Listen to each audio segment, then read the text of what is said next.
Bonjour à tous, bonjour à toutes, j'espère que vous allez bien, bienvenue sur la chaîne du débrief sportif. Juste avant qu'on commence la vidéo du jour qui, moi j'en suis sûr, elle va vous passionner, je voulais juste vous remercier pour tous les messages que vous avez pu mettre et pour tous les likes que vous avez pu mettre. Si vous souhaitez soutenir la chaîne, un petit like pour le référencement et un commentaire pour le débat, vous connaissez le principe. Avant tout, le but de cette chaîne, c'est de faire un espace de dialogue et un espace de débat autour des différents sujets qu'on aborde. Alors surtout, n'hésitez pas. Allez, c'est parti. Aujourd'hui, nous allons nous intéresser à l'arme offensive la plus infernale de la NBA, le d'ores et déjà mythique Kevin Durant. De tout temps, la ligue a connu des joueurs extraordinaires, incroyablement difficiles à défendre, mais il faut bien reconnaître que Kevin Durant a une place tout à fait particulière. Une taille de pivot, dans un éventail technique de meneur, on ne voit pas ça tous les jours. Néanmoins, une équipe semble avoir trouvé la clé pour le limiter cette année, les Boston Celtics de Ime Udoka. Et avant de comprendre comment Udoka a réussi à construire le plan parfait anti-Kevin Durant, nous allons repartir à la genèse de ce succès, l'échec de Mike Budenholzer et des Bucks durant les playoffs 2021. Oui, vous êtes sans doute surpris que je vous parle de l'échec des Bucks en 2021, vu que les coéquipiers de Giannis Antetokounmpo ont été sacrés champions cette année. D'autant que le succès s'est en grande partie construit sur une efficacité défensive de très haut niveau. Milwaukee était la 9e meilleure défense du pays cette année-là. Budenholzer est un coach qui, dans ses jeunes années, était assez novateur. Lorsque l'on évoque l'utilisation des statistiques pour construire un projet de jeu, on pense souvent à Mike D'Antoni et son outrance de 3 points. Mais il n'est pas le seul à avoir construit ce mouvement dans les années 2010. Mike Budenholzer a également cette approche, que ce soit à Atlanta ou à Milwaukee, il a essayé de le traduire. Que nous disent les statistiques sur l'efficacité offensive? Que les deux zones de tir les plus rentables sont les 3 points et surtout la raquette.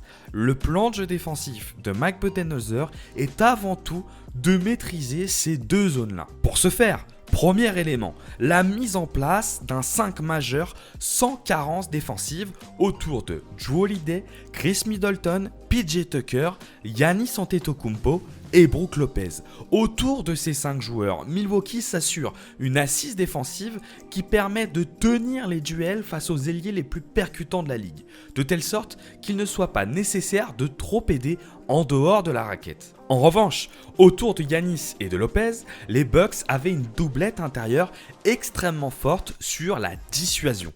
Et cela se traduit par une équipe qui est la 3e qui encaisse le moins de points à l'intérieur, avec le 3e pourcentage le plus faible pour l'équipe adverse. Mais, parce qu'évidemment il y a un mais, le 6 juin 2021, les Bucks sont tombés face à une équation insoluble pour leur système défensif.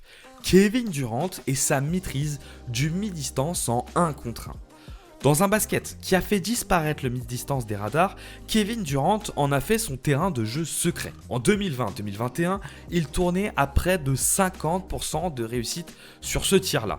En 2021-2022, il est même monté à un incroyable 55%, équivalent au pourcentage moyen des prix tirs dans la raquette en NBA aujourd'hui. C'est une arme monumentale dans son jeu. Dans cette série, les Bucks vont appliquer un principe simple. Il faut couper Kevin Durant du reste du monde. Il n'y a pas de souci pour qu'il marque beaucoup de points, mais il ne doit pas pouvoir faire jouer les autres. Et ça tombe bien, leur principe de jeu était particulièrement adapté à cela. Pour ce faire, les Bucks ont mis en mission défensive PJ Tucker sur Kevin Durant. Comme Kevin Durant, à l'inverse d'un LeBron James qui cherche en permanence le mismatch, n'est pas du genre à fuir duel, cela a permis de s'assurer que Tucker garderait le prodige. Ainsi, on voit sur les images que les Bucks ne mettent pas de pression en dehors du paint à Durant et font confiance à PJ Tucker. Ça se voit sur chacune de ces tentatives. Au mieux, ils font ce qu'on appelle du bait, à savoir faire semblant de se rapprocher de lui pour ensuite repartir sur leur joueur. C'est d'autant plus évident sur les situations de pick and roll où Brook Lopez drop systématiquement sur Kevin Durant. On le voit sur cette action qui permet à Durant de faire une passe décisive, mais c'est d'autant plus marquant sur celle-ci où malgré un double écran, Brook Lopez continue de descendre pour contrôler le drive de Kevin Durant et lui laisser le mi-distance. Les Bucks sont dans leur logique. Ils coupent Kevin Durant de ses coéquipiers et acceptent les différents mi-distances. Sauf que, Problème, Kevin Durant sort une masterclass offensive. Les espaces laissés à mi-distance lui permettent de prendre confiance et PJ Tucker ne s'en sort pas. Mais de toute façon, historiquement, lorsque KD a l'avantage de taille, il désosse systématiquement son opposant. Au final, cette option a été payante puisque Milwaukee l'a emporté face à une équipe extrêmement affaiblie en l'épuisant. Et la prolongation du match 7 en est le parfait exemple, mais en passant très près de la correctionnelle. C'est bien simple. Partant de cette référence, le coach des Seas va faire le choix de défendre à l'extrême opposé de ce qu'ont fait les Bucks lors de leur série de playoffs face aux Nets. Pour ce premier tour de playoffs 2021-2022, ils vont mettre en place une défense physique qui cherche avant tout à faire en sorte que Kevin Durant ne prenne pas feu. On se remet dans le contexte de ce début de saison là, de 2022. Là où en 2021, KD était tout seul avec un Kyrie Irving blessé et un James Harden diminué, cette fois-ci les Nets se présentent avec un hydre à deux têtes. Kevin Durant est accompagné de Kyrie Irving. Si les Nets ont failli sortir le champion en titre uniquement avec Kevin Durant, de quoi sont-ils capables en ajoutant Kyrie Irving à l'équation ? Pour répondre à cette équation, c'est bien simple. Ime Udoka va faire le choix de bouleverser les habitudes de KD. Kevin Durant a deux faiblesses dans son jeu. La première, c'est son IQ. C'est peut-être la seule facette de son jeu qui n'est pas dit élite. La deuxième, c'est Steve Nash. Steve Nash est un entraîneur avant tout manager. Il est dans la gestion. Il essaye de gérer ses joueurs. Par conséquent, Ime Udoka va lui mettre une pression et lui imposer de faire des choix tactiques, là où Mike Budenholzer le laissait dans sa zone de confort. Le problème, c'est qu'il a jusqu'alors pas vraiment montré des capacités de coaching extraordinaires. Et puis même, on se pose la question, est-ce qu'il a vraiment des joueurs qu'il souhaite être coachés ? La défense de Boston se construit principalement autour de trois grands axes. Le génie de Udoka va être donc de sortir en permanence KD de sa zone de confort. D'abord, il va demander à ses joueurs de venir le contester sur tous ses déplacements. Pour 1, le fatiguer et 2, rendre la connexion avec ses partenaires plus difficile. Contre les Bucks, KD était presque le meneur de jeu. Kyrie présent cette fois-ci, Nash lui demande de remonter la balle. Il faut donc trouver Kevin Durant. C'est une opportunité pour le mettre dans les meilleures dispositions. Mais Boston va lui faire vivre un enfer. Je vous mets une vidéo de Thinking Basketball en commentaire qui reprend cette notion et nous allons nous appuyer dessus. Comme vous pouvez le voir, il est en permanence touché, bougé, bousculé, contesté. Point culminant de ce projet, cette magnifique action se concluant par un turnover dans laquelle KD prend près de 3 gros contacts avant de recevoir la balle. Boston va s'appliquer à le gêner sur toutes ses prises de position. Deuxième élément de ce projet, les oppositions défensives. Boston va vouloir varier les oppositions et éviter les match-ups favorables. Rappelez-vous, en début de vidéo, nous vous expliquions qu'à l'inverse d'un LeBron, KD n'est pas du genre à rechercher le match-up favorable. Sans doute trop fort pour ça, il considère qu'il peut dominer n'importe quel joueur. Udoka va s'en servir pour varier l'opposition et cacher Marcus Smart. Contre les Bucks, KD passait près de la moitié de son temps à être défendu par PJ Tucker qui essayait de lui rendre la vie difficile. Le joueur face auquel il était le plus à l'aise, c'est Jrue Holiday qui l'attaquait peu. On vous l'a déjà dit, KD est intouchable face aux petits défenseurs. En revanche, il y a un joueur face auquel KD avait du mal à attaquer, Giannis Antetokounmpo. Seulement, Giannis ne défendait sur lui que 6% du temps. Contre Boston, les joueurs vont beaucoup plus alterner. Tatum, le joueur qui le garde le plus, le tient une action sur 3. Grant Williams, qui a le profil qui se rapproche le plus de Giannis, est le second à le garder le plus souvent. Marcus Smart, pourtant meilleur défenseur de l'année, est caché et utilisé avant tout dans les aides.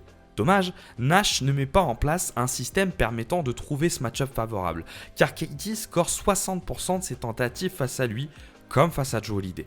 L'opposition face à laquelle fait face KD est donc beaucoup plus variée et beaucoup plus grande en taille. Bon, vous l'aurez remarqué, face à Tatum, KD n'y arrive absolument pas avec moins de 20% de réussite dans ce match-up. Le plan d'Udoka se construit autour d'un garçon sensationnel en défense qui domine largement KD. Tatum fait 3 choses particulièrement bien. D'abord, le contester sur ses prises de position. On le voit sur les images, il est particulièrement agressif et ne le laisse pas rentrer dans sa zone de confort. Ensuite, passer au-dessus des écrans pour lui mettre de la pression et éviter le changement. Et on le voit sur cette action. Si Boston accepte le changement entre Brown et Williams, il essaye de faire en sorte que Tatum le garde quand il est dessus. Enfin, dans les fondamentaux de rue, Tatum en 1 contre 1 lock littéralement KD, s'octroyant même le crime de lèse-majesté, le droit de le contrer. Dernier point, et sans doute le plus important, la défense collective lorsque Kevin Durant a le ballon. Là où les Bucks le coupaient des autres, les Celtics l'étouffent en l'agressant dès ses premières attaques. Premier élément, sur les pick and roll, plus de drop à la Brook Lopez. Cette fois-ci, l'intérieur va sortir très fort sur lui, ce qui permet de le contester et de gratter des interceptions. On le voit avec cette première action. En sortie d'écran, Daniel Theis fait un énorme effort pour contester Durant. Sur cette deuxième action, sur la pénétration, Daniel Theis ne contrôle pas Andre Drummond et s'attelle à intercepter KD. Et second élément, les prises à 2. Les Celtics vont surutiliser les prises à 2 toujours de la même façon.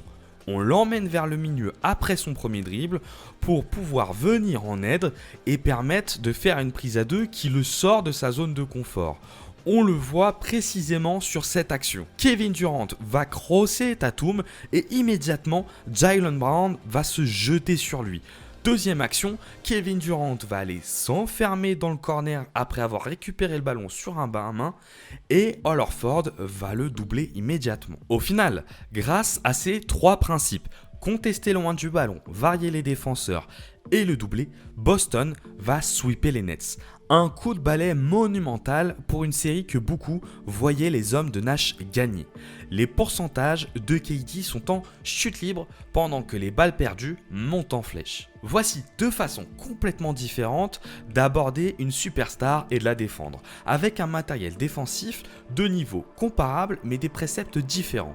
La NBA est une ligue où les systèmes sont en perpétuelle évolution et où chaque entraîneur apprend de tout ce qu'il voit. Et je ne peux pas croire que Udoka n'a pas décortiqué la série contre les Bucks tant ses principes sont ouvertement opposés. J'espère que la vidéo vous a plu. Je vous attends en commentaire pour qu'on puisse débattre de tout ça. N'hésitez pas à me rejoindre sur Twitter où je suis particulièrement actif et surtout restez connectés. On trouvera rapidement de quoi parler.